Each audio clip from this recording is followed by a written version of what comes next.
Mga kabelbel, tayo ngayon ay magluluto ng ating corned beef with Baguio beans. Ayan, ating kawali, lalagay tayo ng konting mantika lang. Ayan. So, mainit na yung ating mantika, lagyan na natin yung ating bawang. Ayan. Ayan, kapag nag-brown na, lagay na natin yung ating sibuyas. Ayan, brown na yung ating bawang, lagay natin yung ating sibuyas.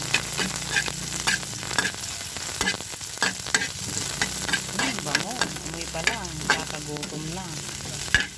Ayan, pag naghiwa-hiwalay na yung sibuyas, pwede na natin ilagay yung ating corned beef.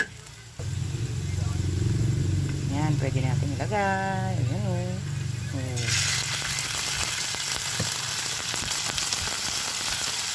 Haluin lang natin siya. Mahina lang yung apoy dapat.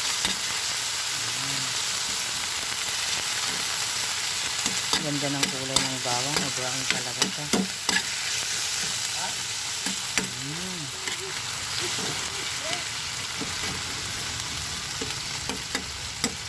Luluto. Panggabihan mga kabelbel. Ayan o, ganda ng kulo niya o. Ayan. Ilan muna natin sa itangkot sa natin. Mas masarap mga kabelbel. Ayan. Tangkot sa muna natin siya. Pinapunta muna dito si Joan. Ayan. Tangkot sa muna natin. Lapit na.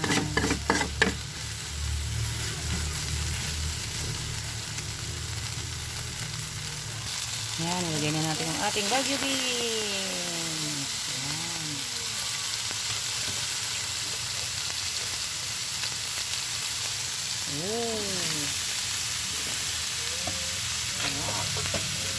Baguio beans naman baka. Ayan.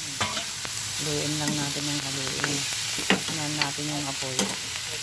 Para ayan na ang aming ulam mga kabelbel. Sumasayaw pa yung aking kawali. Nakahawak kasi ako ng cellphone kaya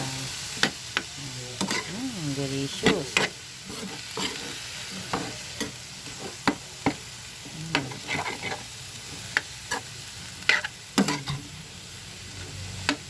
Thank you for watching mga kabelbel.